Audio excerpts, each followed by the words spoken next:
Oke, dan Oke. tanpa berlama-lama ini Ya. kita akan masuk sesi yang pertama untuk deadline 2022 dan kali ini kita akan dilayani oleh seorang hamba Tuhan yang dari Surabaya. Gimana Cindy? Siapa Ya, beliau Cindy? ini adalah udah kelihatan? Sudah muncul. Sudah ya. Kita Nah, kenalin dulu lah. Oke. Evangelista maaf. Siapa yo? Evangelis Zoe Mani kayak itu ya. Teman-teman. Boleh dibaca catatannya nggak apa-apa sih? Maaf, Pak. Maaf masih Oke. masa training. Agak ngeri ya. Iya. Biar fokus aja gitu. Oke, ini dari Evangelis. Oke. Ada tanya ya. Iya, oke. Oke, dari Evangelis Joy Manik. Beliau adalah seorang pendeta GKI, Ya. Pregolan Bundar, Surabaya. Mana suaranya Surabaya? Wih, ada 4.000 orang ya Mas ya? Oke. Oke.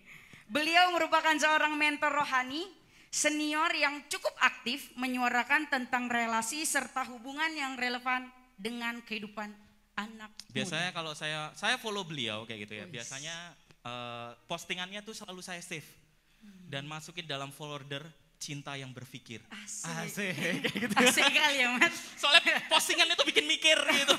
Walaupun tentang cinta-cintaan tapi bikin mikir. Nah, Agak berat ya Mas. oke, kita sambut dulu. Shalom Pak Joy. Shalom tulang Horas.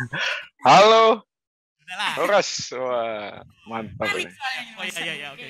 Keren tulang. Selamat malam. Horas. Shalom. Silakan Pak Joy.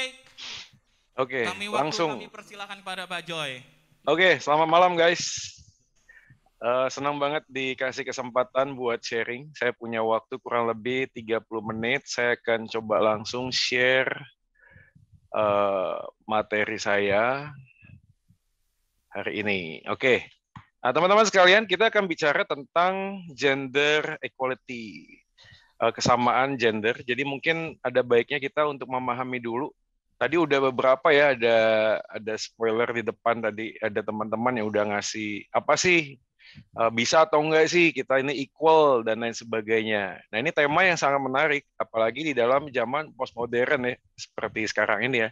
Gue sendiri sih percaya bahwa budaya, teknologi, ya lifestyle, fase kehidupan itu sangat memberikan influence ya yang sangat sangat besar. Nah, kadang-kadang jebakan Batman-nya gini, sesuatu yang benar itu bukan karena kontennya benar, tapi karena siapa yang menyampaikan konten tersebut.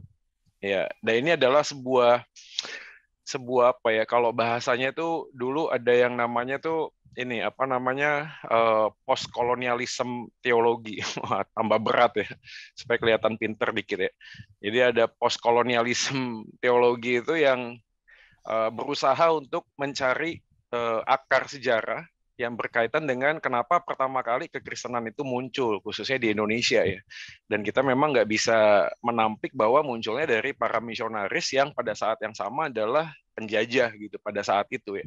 Tapi kalau kita bicara tentang sebuah kebenaran, gender equality ini ada baiknya kita juga memahami sebenarnya istilah gender itu apaan sih gitu ya.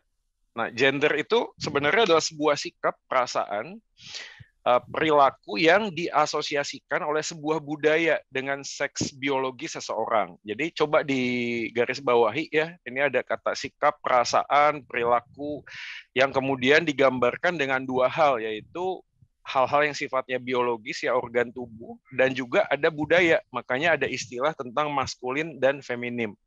Jadi kalau kita bicara tentang sikap, perasaan, perilaku yang ada kaitannya dengan dua hal, yaitu tentang organ tubuh kita dan dengan budaya kita, maka kita harus memahami nih di zaman sekarang ini pemahaman gender tuh luas banget guys ya. Jadi paling enggak gue membaginya dengan 3 hal. Gender itu dikaitkan dengan sebuah konteks sosial, yang kedua adalah gender itu dikaitkan dengan konteks ekspresi gender, ya, yang ketiga adalah gender dalam kaitannya identitas. Nah, apa sih maksudnya? Yang paling gampang tuh yang pertama sebenarnya, dari tadi udah kita singgung ya guys ya. Jadi yang pertama adalah gender dalam konteks identitas. Jadi kalau gender dalam konteks identitas ya kelihatan dari casingnya ya. Jadi kalau misalnya pria itu ada jakunnya, lalu biasanya ya bukan biasanya ya, tapi ya kelihatan ada male-nya tuh kelihatan, ya. Udah gitu juga diekspresikan, gambarkan dengan organ tubuh pria yang sangat berbeda dengan wanita. Itu identitas. Jadi itu udah firm, itu udah jelas. Ini kita nggak ngomong transgender ya guys ya, karena nanti kaitannya dengan yang kedua nih, yaitu gender sebagai ekspresi. Nah, waktu gender sebagai ekspresi bedanya adalah bukan hanya sekedar organ tubuh, tapi gimana budaya itu memotret, budaya itu menggambarkan, budaya itu menggunakan sebuah standar. Sebagai contoh, tadi udah di-mention tuh, misalnya ada pria yang mungkin berpakaian seperti wanita. Ya, gua nggak tahu dengan teman-teman sekalian, tapi mungkin ada beberapa orang yang masih belum siap menerima laki-laki rambutnya gondrong, ya seperti Yohanes tadi ya, atau laki-laki yang pakai anting misalnya. Saya punya sebuah pengalaman ya, waktu itu mami saya kan asli Bandung ya, saya asli Bandung, tapi pelayanannya di Surabaya. Nah, ibu saya itu datang dari Bandung ke Surabaya dan dia berkunjung ke gereja di tempat saya melayani. Ya, dan waktu dia datang pertama kali, impresi dia waktu pulang tuh dia agak-agak kecewa.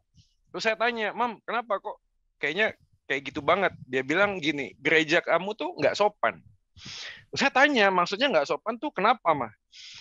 Itu loh, perempuannya pakai celana panjang kalau ke gereja. Ya. Jadi sebagai informasi saja, ibu saya tuh, saya juga besar ya dalam sebuah kultur gereja tuh gereja suku, guys. Jadi HKBP, GBKP dan seterusnya. Jadi saya tuh di GBKP Gereja Batak Karo Protestan di Kota Bandung. Nah, sebagaimana yang teman-teman mungkin tahu ya, orang kalau ke gereja di konteks gereja tersebut itu ibu-ibu tuh waduh sanggulan guys kalau mau ke gereja. Dia pakai kebaya. Dia nggak bisa gitu loh. Sekedarnya datang itu nggak sopan gitu. Apalagi mau ketemu sama Tuhan. Ini gender expression, sebuah budaya yang menggambarkan sebenarnya standar laki atau perempuan itu apa.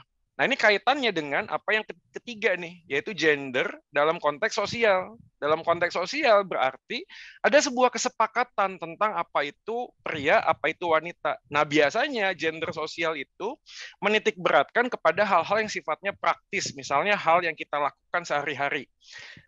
Kita mungkin bisa terpukau kalau lihat wanita berprofesi sebagai supir bus misalnya.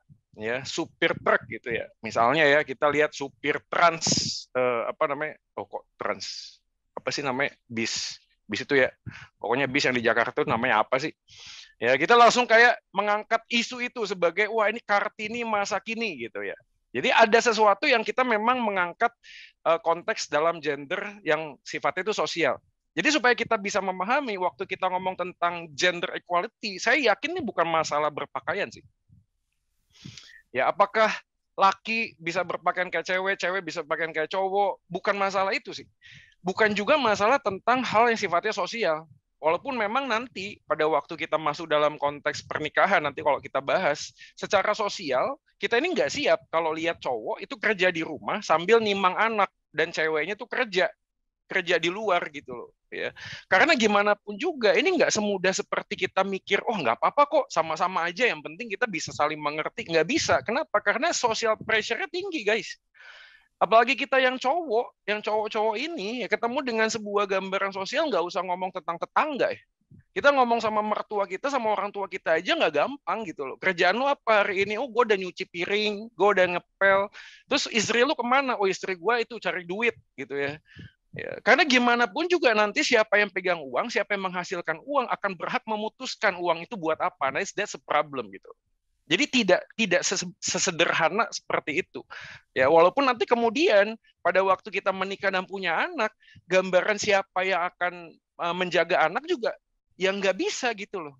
Ya, apa lu bisa ngasih ASI buat anak lu? Kan nggak bisa. Kan tetap membutuhkan faktor wanita ya. Nah, kadang-kadang karena kita prejudis terhadap sesuatu, akhirnya kita main shortcut. Shortcutnya apa? Ya udah deh, kasih susu botol lah, ya kasih suster lah, kasih apa lah gitu loh. Terus si cowoknya ngapain ya? Di rumah aja.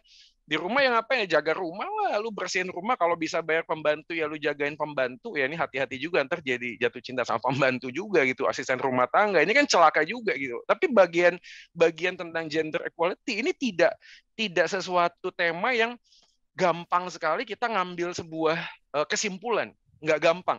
Makanya sekali lagi kalau kita ngomong tentang gender ini dalam 3 hal ini, saya pikir kita perlu menentukan sebuah standar dulu nih. Ya. Karena tanpa sebuah standar yang benar, nanti pertanyaan kita pasti akan lebar banget gitu loh, akan luas banget. Nanti kita akan ngomong tentang suku A, suku B, komunitas A. Gue pernah tinggal di Amerika, pakai budaya Barat, pakai budaya Timur, pakai segala macam prinsip tentang teori-teori sosial misalnya. Nggak akan pernah mungkin bisa menemukan jawaban gitu, karena akan debatable. Benar nggak? Akan debatable nanti. Nah, masalah tentang gender equality dalam pekerjaan aja nggak gampang loh. Sekarang kita berhadapan dengan apa? Paling enggak ya. Kita tuh berhadapan dengan kelompok feminisme misalnya, yang selalu menjunjung tinggi bahwa seharusnya equality itu betul-betul ditegakkan. Perempuan itu berhak mendapatkan segala sesuatunya. Yes, gue yakin gue juga setuju dengan hal itu gitu. Tetapi dalam konteks yang mana? Dalam konteks yang mana? Kita harus menemukan standar yang sama. Ya, belum lagi waktu kita ketemu dengan hal-hal yang berkaitan dengan panentheisme misalnya. Ya, panentheisme adalah salah satu bentuk agama modern ya yang kemudian digambarkan dengan sebuah kolaborasi antara kekristenan dengan Hinduisme. Kalau Hinduisme kan panteisme ya. Panteisme itu bicara tentang semuanya adalah Allah. Ya, jadi kalau gue lihat di sini ada Diah Pertiwi, jadi saya dan Diah Pertiwi itu ada partikel ilahi. Jadi saya sama dia itu sama. Saya dengan Dedaf El Shaddai. Oh, ini luar biasa nih. Kayaknya masih ada saudara sama Tuhan yang Maha Kuasa ya, Dedaf El Shaddai ya. Jadi Dedaf El Shaddai misalnya, gua sama Dedaf sama gitu loh. Terus orang bilang enggak kok, beda kok misalnya. Dedaf lebih ganteng dari saya sedikit, saya lebih ganteng lebih banyak gitu misalnya ya. Enggak sama, lo kok bisa ngomong sama? Karena ada yang menghalangi namanya Maya, makanya lu perlu meditasi. Itu paling enggak pengajaran tentang Hinduisme. Tapi panentheisme itu agak beda. Panentheisme mengatakan bahwa Allah dengan ciptaannya itu di dalam satu kurun yang sama. Walaupun mereka itu berbeda, tetapi mereka adalah sama-sama. Ini kan agak repot ya. Maksudnya gini, gambaran Allah itu dinyatakan berinkarnasi itu bukan hanya Yesus yang datang di dalam dunia inkarnasinya, tapi Allah juga berinkarnasi jadi saya. Allah berinkarnasi jadi gereja. Allah berinkarnasi jadi Dedaf. Allah berinkarnasi jadi Yohanes. Ya, jadi nggak ada tuh saya dan Dedaf nih semua kita sama. Nah ini kesulitannya adalah yang keskip adalah total depravity, manusia yang berdosa. Ya, gimana gambaran sang pencipta dengan ciptaan itu dijadikan equal sehingga manusia bisa melihat sesamanya equal. Saya waktu di panti rehab ya guys, pernah punya seorang teman, dia alumni Gereja Setan di Bandung. Ya, pada waktu dia masih sadar, kita sempat bincang-bincang, lalu dia kasih testimoni yang gua nggak lupa. Dia bilang begini, salah satu ritual di dalam kebaktian mereka adalah mereka saling mengasihi melampaui segala macam hal. Jadi betul-betul equal, tidak ada yang berbeda satu dengan yang lain. Dan salah satu ekspresi menggambarkan equality itu adalah dengan cara ML, making love. Ya. Tanpa perlu tanya nama, tanpa perlu lihat warna kulit, tanpa perlu lihat bentuk tubuhnya, pokoknya kita equal, kita semua sama. Ya. Itu menarik sekali. Kenapa? Karena inilah yang kita hadapi guys hari ini. Tanpa menemukan sebuah standar yang benar, kita akan sulit menjawab pertanyaan-pertanyaan seperti ini gitu loh. Ini tolong dihafalin ya, abis ini ada UTS ya. Ini biar kelihatan pinter aja sih. Yang pertama misalnya, kita perlu bertanya, samakan dari mana kita berasal. Karena dari mana kita berasal menentukan bagaimana kita mengambil sebuah jawaban terhadap kehidupan. Epistemologis, bagaimana kita tahu apa yang kita tahu. Seperti yang gue mention tadi ya. Kadang-kadang kita memegang itu sebuah kebenaran karena bukan apa yang kita dengar itu benar. Tapi karena yang ngomong tuh kakek kita. Yang ngomong tuh pendeta kita, yang ngomong tuh bokap kita, sehingga kalau kita melihat orang yang di atas yang kita hormati, itu selalu benar, maka apa yang disampaikan adalah bentuk kebenaran. Nah ini repot sebenarnya. Ya, repot, kenapa? Karena kita tidak pernah menguji apa yang kita anggap itu sebagai sesuatu kebenaran. Termasuk pada waktu kita ngomong tentang feminisme, postmodernisme, dan lain sebagainya. Yang ketiga, bagaimana membedakan benar dan salah? Yang mana yang benar, mana yang salah? Apakah kita semuanya akan bicara bahwa, oh nggak boleh Kak Joy kita ngomong salah dan benar. Itu namanya menghakimi. Ya. Teman-teman, ini juga menjadi sebuah problematika. Kenapa? Karena waktu Alkitab ngomong jangan menghakimi, itu bicara tentang kemunafikan ya guys. Artinya kalau ngomong kemunafikan itu bicara tentang sebuah standar yang menentukan standar benar atau tidak benar. Jadi saya, itu ngomong satu sesat atau tidak sesat, itu bukan saya yang ngomong. Tapi apa yang Alkitab omongin, saya cuma dipakai sebagai sebuah saluran berkat buat orang lain. Makanya ngomong tentang munafik tuh ngomong gini, gue lebih baik daripada lu. Enggak, kita nggak ada yang lebih baik, kita sama. Dan saya juga sama-sama belajar seperti kamu. Tapi kalau ada sesuatu yang salah, saya berhak menyampaikan. Kok kamu bisa ngomong itu salah? Ya karena Alkitab ngomong itu salah. Ya, kita akan sulit ya nanti kalau ada mahasiswa yang kuliah, lalu kita ujian, soal ujian kita disalahin sama dosen, terus kita ngomong gini, Pak dosen nggak boleh menghakimi. Ya. Walaupun jawaban saya salah, Bapak harus terima itu sebagai sebuah kebenaran. Kalau Bapak menghakimi nilai ujian saya, maka Bapak itu penghakim, hakim jadi. Kan sulit ya, kan nggak mungkin gitu. Kita ngomong beda benar dan salah itu nggak mungkin. Yang keempat adalah teleologis. Ya, ini kaitannya dengan tujuan di dalam kehidupan kita. Jadi 4 hal ini teman-teman sekalian itu menjadi sebuah standar yang perlu kita jawab hari ini. Apakah gender equality itu secara ontologis, secara epistemologis, secara aksiologis, secara teleologis itu bisa memberikan sebuah solusi di dalam kehidupan kita. Karena gimana pun juga kebenaran itu tidak akan menjadi kebenaran tanpa relevan. Benar nggak sih? Kan kalian ikut ini kan nggak cuma sekedar mengisi wawasan. Kita kan harapannya nanti begitu pulang, kita dapat sesuatu nih untuk jadi bahan percakapan dengan pacar kita, dengan suami kita, dengan istri kita, dengan orang tua kita. Ya. Oleh karena itu saya akan menjelaskan tentang, ya ini gambaran yang paling sederhana untuk memberikan sebuah standar yang benar, yaitu creation, fall, redemption, dan glorification. Ini adalah Christian worldview. Paling sederhana adalah gini, waktu kita ngomong Tuhan menciptakan manusia, Tuhan menciptakan manusia sesuai dengan gambar dan rupa. Oke, pegang dulu itu, sesuai dengan gambar dan rupa. Waktu ngomong gambar dan rupa, kita bicara tentang manusia. Tapi Kejadian pasal 3 menjelaskan manusia yang diciptakan sesuai dengan gambar dan rupa itu mengalami kejatuhan dalam dosa. Karena kejatuhan di dalam dosa, pertanyaannya adalah apakah manusia bisa memahami dan mengenal Allah? No. Mereka terpisah kan? Makanya mereka sembunyi. Benar nggak? Nah, begitu mereka saling menyembunyikan diri di hadapan Tuhan, apa yang terjadi? Manusia sama manusia lainnya saling menyalahkan. Dalam konteks ini kita bisa melihat relasi kepada Tuhan yang rusak, aspek sosial juga jadi rusak. Ya, karena aspek sosialnya menjadi rusak, apa yang terjadi? Standar tentang yang benar dan salah itu tergantung bukan katanya Tuhan, tapi katanya gua, katanya manusia gitu loh. Manusia jadi tahu apa yang baik dan yang tidak baik itu berdasarkan dengan cara pandangnya manusia. Nah, waktu jadi cara pandangnya manusia itu jadi standar, apa yang terjadi? Ya kita menyerap semua teori-teori yang ada di sekeliling kita. Saya bukan ngomong semua teori itu juga salah ya, enggak ya. Ya.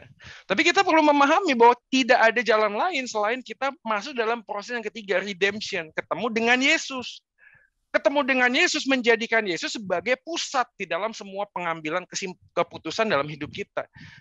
Ketemu dengan Yesus, menerima Yesus sebagai Tuhan dan Juru Selamat, artinya adalah aku bukan lagi aku yang dahulu, aku sudah mati dan Yesus sudah hidup dalamku. Maka hidup yang kujalani dalam daging adalah hidup karena iman. Artinya segala sesuatu yang kita mau tentukan dalam relasi kita dengan pacar kita, dengan suami, dengan istri, dengan orang tua, dengan teman, dengan sahabat, harus kembali menempatkan Yesus sebagai pusat. Baru nanti glorification adalah kita masuk ke dalam kehidupan yang kekal bersama dengan Tuhan. Nah, kalau kita pegang ini guys, maka kita bisa memahami waktu Tuhan menciptakan manusia, apa sih dan bagaimana sih Tuhan menciptakan manusia. Ini tadi Kejadian pasal 2:18. Perhatikan ya, Tuhan Allah berfirman, tidak baik manusia itu seorang diri saja. Oke? Jadi ini konteksnya Kejadian pasal 1 dan 2 itu bukan sebuah chronological creation ya, bukan ngomong tentang kok benda penerangnya di ayat segini kok sudah ada terang duluan sih, bendanya kan belum ada. Ini bukan bicara tentang itu sebenarnya, tapi ini bicara tentang bagaimana Musa, penulis kitab Kejadian, itu menempatkan Yesus sebagai pusat, Tuhan sebagai pusat. Maka dimulai dari pada mulanya, in the beginning. Nah, setelah menciptakan segala sesuatu, Tuhan menciptakan manusia. Setelah menciptakan manusia, Tuhan Allah berfirman tidak baik. Perhatikan ya, dari semua ciptaannya, Tuhan ngomong baik. Pada waktu menciptakan manusia, Tuhan bilang sungguh sangat baik. Pada waktu manusia seorang diri saja, Tuhan ngomong tidak baik manusia seorang diri saja. Ini sebenarnya prinsipnya apa sih? Prinsipnya ini guys, beberapa hal tentang kata tidak baik memberi arti satu. Standar kebaikan itu Tuhan yang kasih. Yang ngomong tidak baik itu Tuhan. Bukan gua ya. Bukan Pak Pendeta, bukan. Tapi Tuhan yang ngomong tidak baik. Jadi nilai kebaikan dan tidak kebaikan itu standarnya adalah Tuhan. Tuhan yang berhak. Makanya teman-teman sekalian ya, kita nggak bisa ngomong bahwa single atau double kayak main bulu tangkis ya. Maksudnya tuh yang jomblo dan single tuh apa ya? Single tuh panggilan, jomblo itu nasib ya, katanya ada yang ngomong gitu ya. Ya kalau sendiri itu berarti tidak lebih baik, itu bukan tergantung saya yang ngomong, orang tua kita yang ngomong, enggak. Makanya guys, perhatiin baik-baik, kalau kalian memang betul-betul dipanggil untuk menikah, pasti Tuhan kasih pasangan. Tapi sebelum masuk mencari pasangan hidup, tanya dulu sama Tuhan, gue dipanggil untuk menikah atau enggak? Gitu loh. Jadi standarnya itu bukan di dalam diri kita, standarnya ada di dalam diri Tuhan. Dan perhatikan, sebelum masuk pada ayat yang ke-18, ayat 15, Allah memberi tujuan dalam penciptaan. Jadi baik dan tidak baik, itu korelasinya dengan apa? Dengan tujuan yang Tuhan sudah bikin gitu loh guys. Ya ini memang masalah besar buat kita anak-anak muda yang kadang-kadang kita itu hanya menggenapi tujuan orang tua gitu loh. Ya, kenapa lu menikah? Ya, karena orang tua kita minta kita menikah. Kenapa kita menikah? Karena peer pressure, tuntutan lingkungan dan sosial kita. Kenapa kita menikah? Karena intimidasi dalam diri yang mengatakan, masa gua nggak laku sih? Tapi kalau kita kembali kepada Alkitab, tujuan Tuhan menciptakan manusia dan punya pasangan, itu karena ada tujuannya dulu guys. Artinya waktu kita ngomong decide, mau menikah, mau berpacaran, pastikan dulu tujuannya itu apa kalian menikah. Tadi udah di-mention tuh, kalau lu nggak tahu tujuan hidup lu apa, masa lu mau ngajak anak orang lain hidup sama lu? Nyasar kok ngajak-ngajak sih? Kan nggak gitu ya? Yang ketiga adalah Allah menciptakan lembaga keluarga. Nah itu tadi, waktu kita ngomong tentang gender equality, masuknya di sini nih. Jadi waktu masuk lembaga keluarga, Tuhan itu mendesain keluarga. Jadi nggak bisa gini, gue pengennya keluarga gue gini. Nggak bisa guys, karena semuanya itu diciptakan oleh Tuhan. Maka kembali kepada Tuhan. Yang keempat adalah menyatakan dirinya dalam gambar dan rupa. Dengan cepat saja. Ya, ini Kejadian pasal 1 ayat 20 sampai 27 ya. Baiklah kita menjadikan manusia. Perhatiin ya, dalam konteks penciptaan. Musa menggunakan berbagai macam kata saling bergantian. Ya. Kata kita ini jamak guys. Menjadikan manusia, ya, manusia ini singular. Ya, gambar dan rupa kita jamak lagi. Ya, maka Allah menciptakan manusia itu menurut gambar Allah, diciptakannya laki-laki dan perempuan. Laki-laki dan perempuan. Ini singular. Ini ngomong gambarnya kita itu adalah jamak. Jadi dalam konteks Kejadian pasal 1 26-27, Musa itu seakan-akan menggambarkan Allah itu punya diferensiasi dengan Allah-Allah lainnya yang bangsa Israel dulu pernah lihat, pernah alami, pernah saksikan. Di mana? Di Mesir. Jadi waktu ngomong tentang Kejadian pasal 1, Musa itu ingin menegaskan. Dia ngomong kepada bangsa Israel seakan-akan gini loh, kamu mau ngomong tentang Tuhan. Tuhan kita ini beda banget. Tuhan kita ini unik. Tuhan kita ini pada saat yang sama itu jamak, pada saat yang sama juga singular. Dia menciptakan manusia yang singular, yang satu, tapi juga pada saat yang sama Allah juga adalah Allah yang jamak. Jadi kalau kita ngomong tentang kejamakan Allah, ini bicara tentang apa? Allah Tritunggal kan? Benar nggak? Nih, itu ini Bapa, Anak, dan Roh Kudus. Ya, ini kelas katekisasi sih. Tapi ini penting banget karena jawabannya ada di sini waktu kita ngomong gender equality. Bapa itu bukan anak, anak itu bukan Roh Kudus bukan Bapa. The Father is not the Son is not the Holy Spirit is not the Father. Tapi ketiganya, the Father is God, the Son is God, the Holy Spirit is God. Ya, hopefully kalian bisa menangkap ini ya. Saya yakin kalian sudah sering dengar ya tentang ini. Jadi kalau kita ngomong tentang Allah menciptakan manusia, pada saat itu Allah adalah Allah yang Tritunggal, ya. Allah yang satu hakikat dengan tiga pribadi. Disinilah kita bisa mendapatkan sebuah jawaban tentang gender equality. Karena Allah yang Tritunggal itu menciptakan manusia dengan sebuah nuansa, dengan sebuah gambaran bahwa Allah yang Tritunggal itu juga muncul dalam diri manusia. Perhatikan baik-baik ya. Saya yang satu saya itu ada dua. Yaitu ada yang imateri, ada yang materi. Saya nggak bisa ngomong saya ini hanya satu-satu dan satu-satunya, enggak gitu loh. Ya, pikiran saya dengan tubuh saya itu ada dua hal. Tapi apakah saya ada dua? Tidak. Saya ini satu. Anak saya waktu itu umur 8 tahun tanya. Dia lagi baca Alkitab terus tanya begini. Papa, I want to ask you something. If Jesus is God, and God is in heaven, and God come to this world, jadi become a Jesus. So we have two gods. We have God in heaven, and we have God incarnate to Jesus.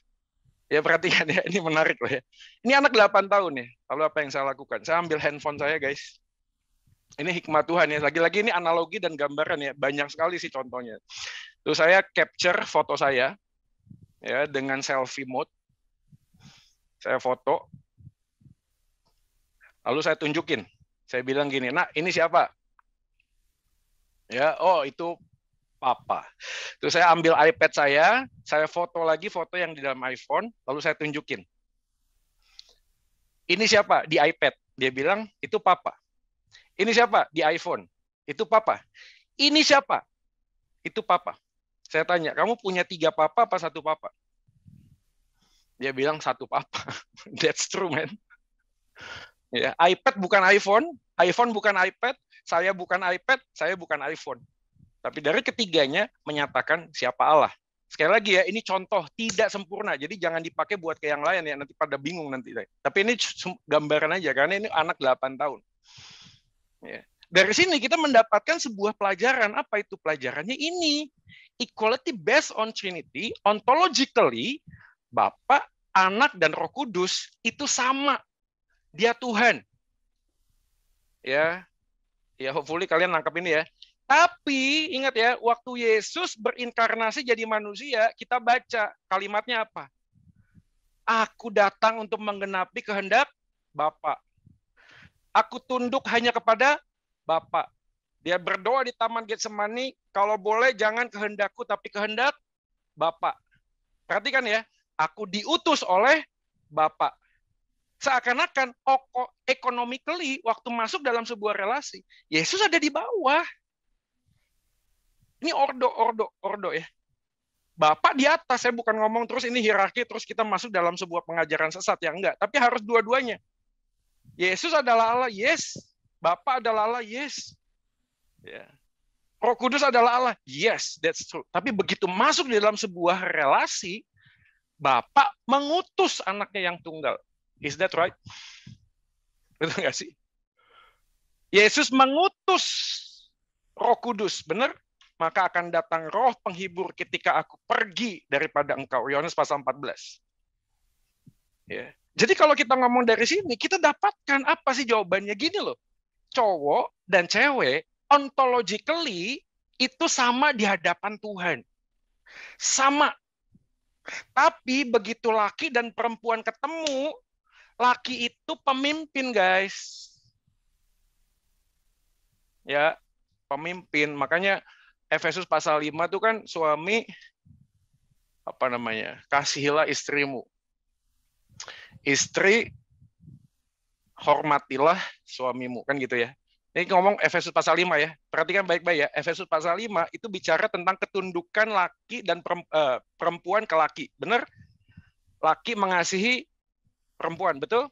Nanti kalau baca seterusnya ada hamba sama Tuhan. Hamba harus tunduk kepada Tuhannya. Ini kan agak nggak masuk akal ya. Kenapa nggak masuk akal?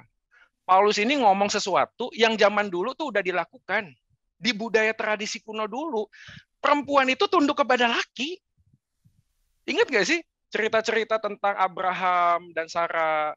Itu nggak punya anak. Terus apa yang dimajuin? Hagar. Ya lu harus ikut kehendak cowok gitu. Ingat nggak Yakub, Lea sama Rahel? Kan Yakub jadinya yang laki-laki, yang perempuan harus ngikut. Waktu Rahel nggak punya anak, diapain? Dikasih Bilha, budaknya lagi, perempuan lagi. Jadi pada saat tradisi kuno, nggak ada yang aneh tuh dengan perintah Paulus. Nggak ada yang aneh. Perempuan memang harus tunduk sama laki. Tapi perhatikan baik-baik, ayatnya ke-22-23 dikatakan, rahasia ini besar. Tapi yang kumaksudkan adalah hubungan antara Kristus dengan jemaatnya. Oke. Sedikit lagi kok, ini udah mau selesai. Jadi guys, ini sebenarnya ngomong tentang apa sih? Ini ngomong tentang Yohanes pasal 15. Yuk coba kita lihat Yohanes 15. Ya, ayat 12. Yohanes 15 ayat 12. Inilah perintahku. Ini jelas ya. Yesus mengatakan inilah perintahku, yaitu supaya kamu apa? Saling mengasihi seperti aku telah mengasihi kamu. Reciprocity, reciprocal, saling mengasihi, itu artinya pada waktu masuk dalam sebuah relasi. Ada ini ya, waktunya udah mau habis ya? Oke, bentar. Ini udah mau selesai kok. Ya. Ini jawabannya ya. Jadi mereka yang punya relasi yang baik dengan Tuhan dapat menempatkan diri dengan relasi yang baik dengan sesama dalam kebenaran. Nanti mungkin banyak pertanyaan yang akan muncul, Pak, gimana dengan bentuk pekerjaan? Apakah kita secara gender equality itu bisa sama? Saya bilang begini loh, yang penting kamu mendapatkan yang pertama adalah laki harus tunduk sama Tuhan dulu. Istri belajar tunduk kepada suami yang adalah representasi keberadaan Allah yang mana dia belajar tunduk kepada Tuhan. Perempuan dan laki-laki itu secara ontologis di dalam dirinya sama-sama manusia di hadapan Tuhan. Equal guys. Tapi perhatikan begitu dia ketemu, kita nggak bisa ngomong ini adalah sebuah ordo. Dan ini kan sesuatu yang menarik ya. Kenapa? Karena pemimpin yang diajarkan di Alkitab adalah pemimpin yang berkorban. Poinnya di mana? Poinnya adalah di dalam pengorbanannya. Jadi mereka yang ditempatkan sebagai pemimpin yang di atas untuk membimbing, nilai standar dia adalah memimpin adalah dia belajar untuk berkorban atau tidak. Sebaliknya, perempuan yang ada di bawah dalam konteks relasi, belajar untuk tunduk kepada sang suami, itu memberikan kesempatan buat suaminya untuk belajar menyatakan panggilan Tuhan di dalam kehidupannya. Jadi ini saling mengasihi, saling memberi, ya, saling melengkapi. Semuanya itu bicara tentang saling. Sebagaimana Yesus tunduk kepada Bapa, demikian kita juga belajar tunduk kepada kehendak Yesus. Ya ini mungkin ini habis ya. Iya benar habis. Jadi saya berhenti di sini guys. Ya mungkin ini ya aku mikirnya apa ya, mau cerita tentang aplikasi pasti akan lebar sih ya. Nanti banyak pertanyaan yang sifatnya praktikal, tapi paling enggak kita udah punya basis. Selama kita menempatkan Yesus sebagai pusat kehidupan, ini bukan masalah siapa ngerjain siapa sih. Siapa kerja apa, ya, siapa yang menghasilkan apa. Ya, karena gimana pun juga ya yang punya privilege untuk melahirkan hanya wanita, dan wanita tidak akan pernah bisa melahirkan kalau tanpa seorang suami. Ya, jadi dalam kaitan itulah kita belajar gender equality itu secara natur ontologis bahasanya. Saya nggak bisa dapetin diksi lain sih. Ya, sebagaimana tadi Allah Bapa, Yesus dan Roh Kudus itu sama-sama Tuhan, saya dan perempuan sama-sama manusia di hadapan Tuhan itu equal, tapi begitu masuk dalam sebuah relasi, ya kita harus sadar bahwa pria itu diciptakan sebagai pemimpin. Oke, saya berhenti di sini supaya nggak terlalu lama. Terima kasih, Tuhan memberkati.